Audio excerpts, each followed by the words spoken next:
Sempre bom a gente poder falar de saúde, de bem-estar com assuntos sempre relevantes, sempre importantes para você. Está começando o Correspondente Médico e eu lembro que você também pode participar aqui com a gente. É muito fácil e a gente está atento aqui.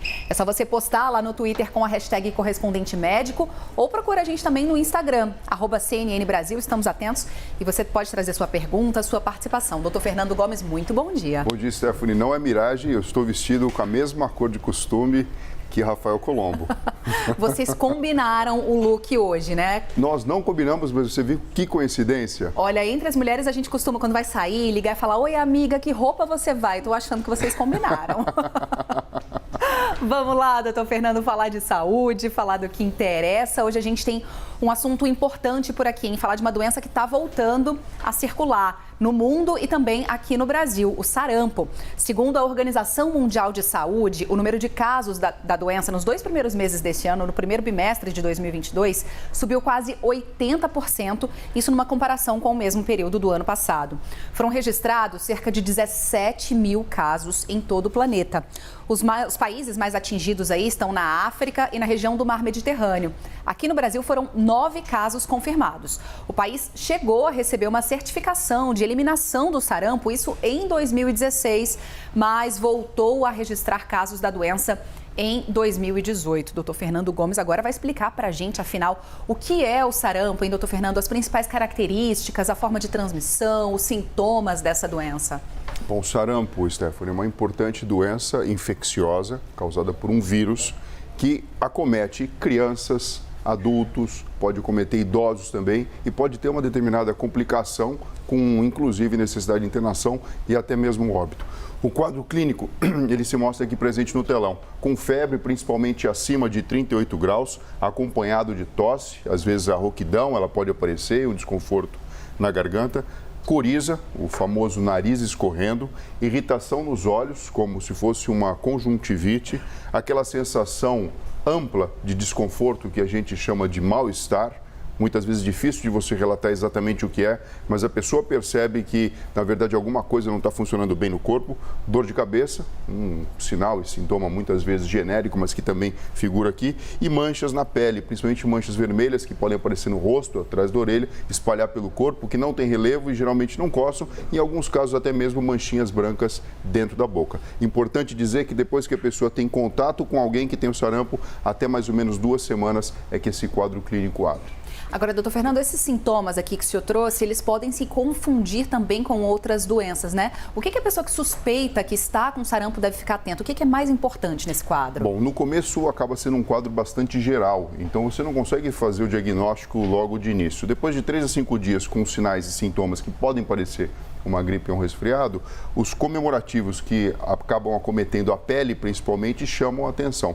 Mas antes disso, Stephanie, muitas vezes a gente sabe que teve contato com alguém que teve a doença e, portanto, esse já é um sinal de alerta que motiva, primeiro, a pessoa se proteger, e a gente fala aqui da colocação da máscara, porque você evita que a transmissão aconteça para outras pessoas. A taxa de transmissão desse vírus, ela é incrível, ela é muito alta, então é muito fácil de contaminar, por isso que a vacina é tão discutida, tão falada, e a gente precisa reforçar esse assunto aqui. Pois é, antes da gente falar sobre a máscara, inclusive, tem tratamento, o sarampo, né? Tem cura.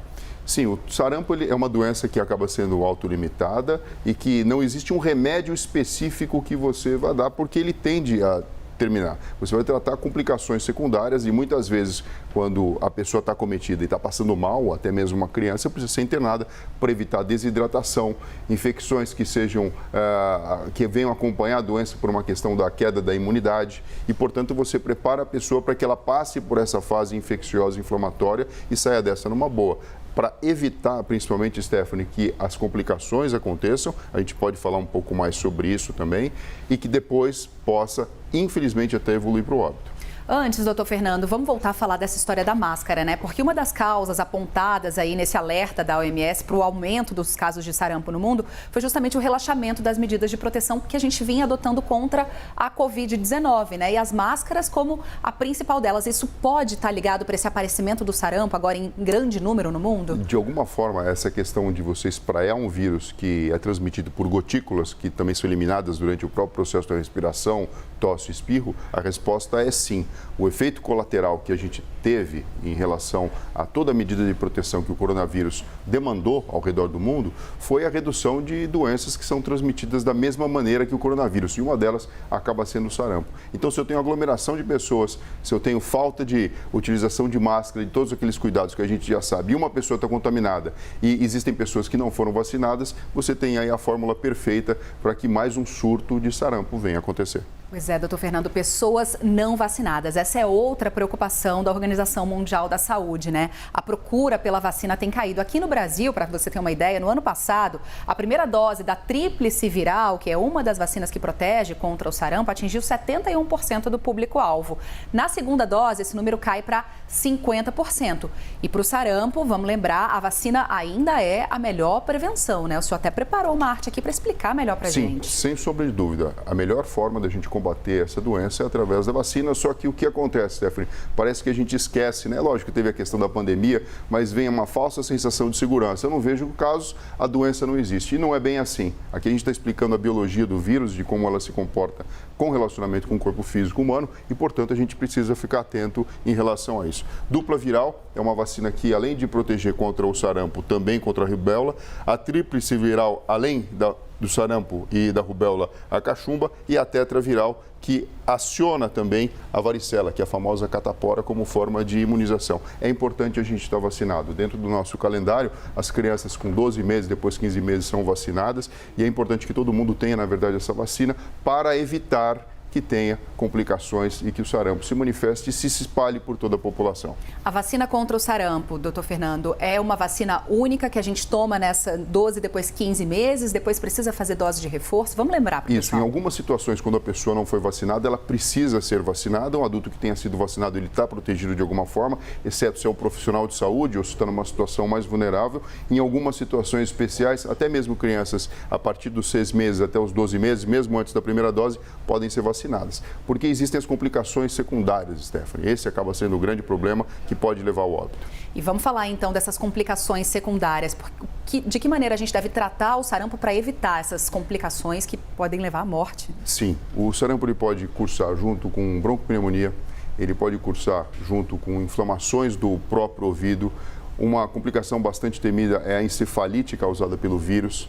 Você pode imaginar uma inflamação no cérebro que pode levar o indivíduo, inclusive, a óbito. Então, basicamente, se você faz o diagnóstico precoce, dá o suporte, isola essa pessoa para que ela não possa passar para as outras e todo mundo esteja vacinado, você evita essa taxa de complicação que muitas vezes não tem volta. E uma informação importante aí, doutor Fernando vem falando de vacinação, a campanha nacional de vacinação contra o sarampo continua, hein, pessoal? A imunização dos profissionais de saúde, inclusive, vai até amanhã. Mas a partir de amanhã, as crianças de 6 meses até 5 anos de idade também vão ser incluídas no calendário. São cerca de 50 mil postos de vacinação em todo o país. Vale a pena, vacina boa, é eficaz e segura, né, doutor Fernando? Exatamente, Stephanie. Pessoal, vamos se cuidar. É um tema extremamente importante e depende de nós. Muito obrigada, doutor Fernando, por mais um dia. Obrigado a você, Stephanie. Pessoal, até breve. Este foi mais um Correspondente Médico.